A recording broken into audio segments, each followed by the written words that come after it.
For centuries, some of the most important cities on Earth lived under a form of rule that never appeared in laws, treaties, or maps. It did not wear a crown. It did not command armies. Yet it determined when commerce would stop, who could remain in the city, who would flee, and who would die. This invisible authority governed ports across the Atlantic world. It shaped economies, urban planning, migration patterns, and political decisions. And it did so quietly, repeatedly, and relentlessly. Its name was yellow fever. Long before modern medicine understood viruses, transmission, or immunity, yellow fever exercised control over coastal cities. It did not arrive once and disappear. It returned season after season, decade after decade, becoming an expected presence rather than an anomaly. Cities adapted to it not because they understood it, but because survival required accommodation. The story of yellow fever is not the story of a single outbreak. It is the story of how a disease became a structural force within global systems of trade, empire, and human movement. To understand how yellow fever ruled port cities, it is necessary to understand the world that allowed it to thrive. From the 17th through the 19th centuries, the Atlantic world was defined by constant motion. Ships crossed oceans carrying sugar, tobacco, cotton, gold, silver, weapons, soldiers, administrators, enslaved people, and migrants. Ports were the beating hearts of empires.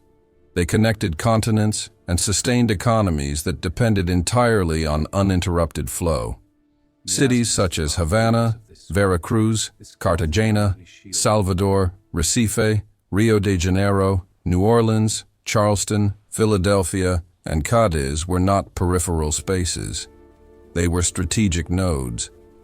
If a port failed, an empire weakened. These cities shared common characteristics. They were densely populated.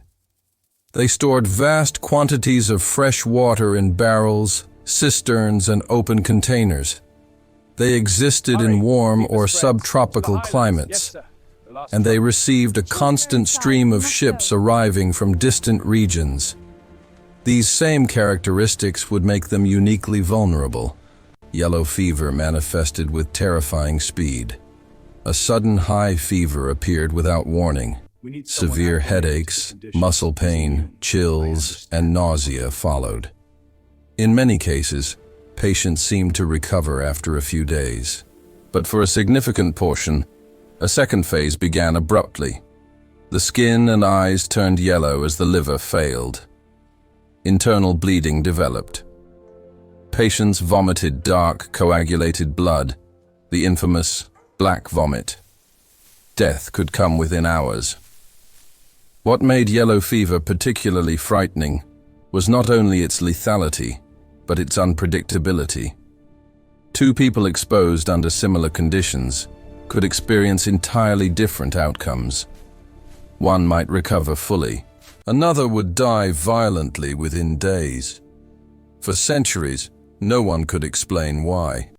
Medical knowledge before the late 19th century offered no useful answers.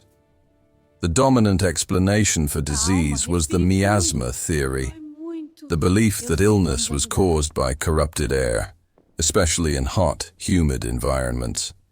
Bad smells were thought to be deadly. Heat itself was considered dangerous. This belief shaped every attempt to control yellow fever and ensured that those attempts failed. Port cities were transformed by fear of contaminated air. Urban architecture emphasized ventilation. High ceilings, wide windows, balconies, and open courtyards became common features. Streets were widened to allow air to circulate. People burned aromatic woods and herbs to cleanse the atmosphere. None of it worked.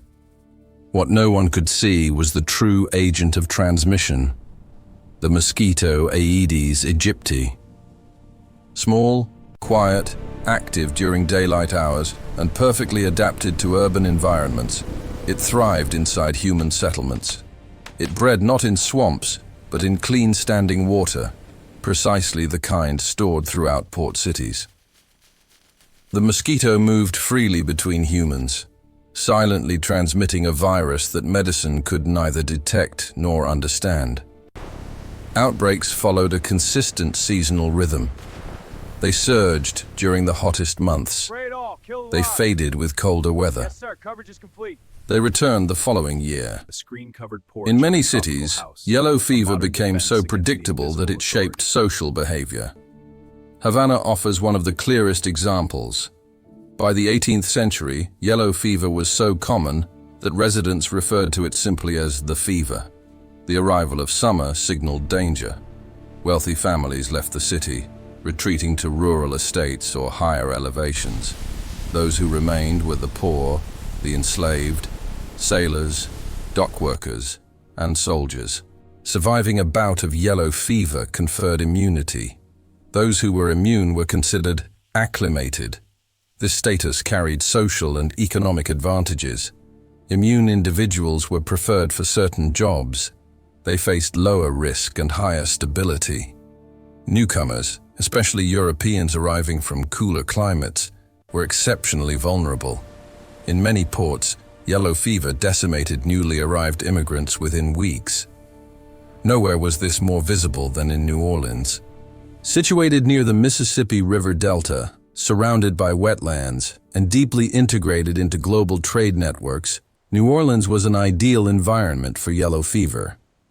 Throughout the 19th century, the city experienced repeated epidemics. The outbreak of 1853 was catastrophic. More than 8,000 people died in a single summer. Roughly 1/3 of the city's population fled. Businesses closed. Government functions collapsed. Yet the city did not abandon its role as a port. It could not. Across the Atlantic world, ports faced the same dilemma.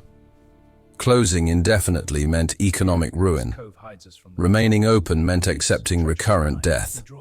The choice was not moral, it was structural. Governments implemented quarantines. Ships were isolated offshore. Passengers were detained. Cargo was destroyed. But enforcement was inconsistent. Commerce exerted constant pressure. Bribes were common. A ship carrying valuable goods often found a way to dock. Meanwhile, cities continued to adapt physically to the perceived threat.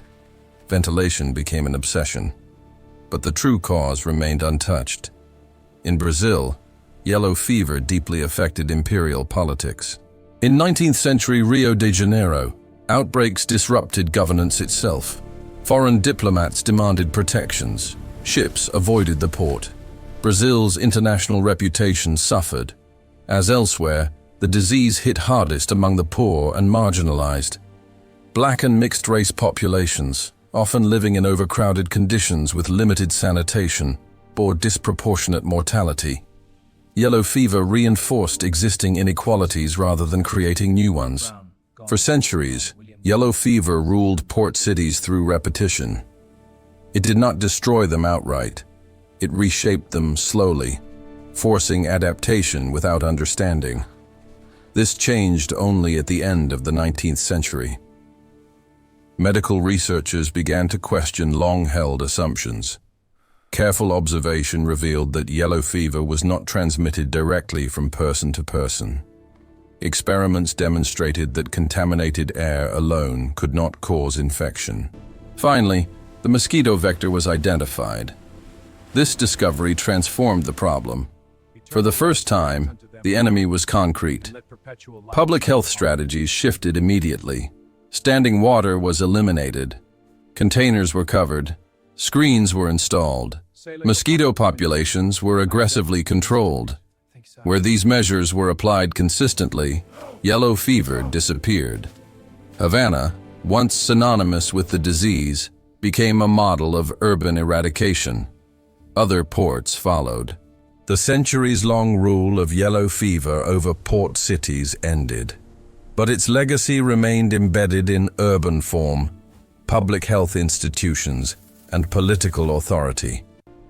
Entire systems of surveillance, sanitation, and state intervention were born not from idealism, but from necessity.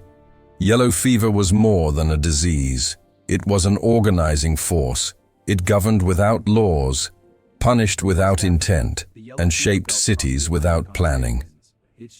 For most of its history, the greatest danger was not the virus itself. It was humanity's inability to see how the system truly worked. The story of yellow fever is not confined to the past. It is a reminder of how societies live with invisible threats until understanding becomes unavoidable. Because in history, danger rarely announces itself. It simply repeats until someone learns to recognize the pattern. If this story changed the way you see the past, consider subscribing to What History Didn't Write. New videos explore the forces, systems, and hidden patterns that shaped history. Not just what happened, but why it mattered. And if this story made you reflect or raised new questions for you, leave a comment below. History doesn't end when the video does. It continues in the discussion.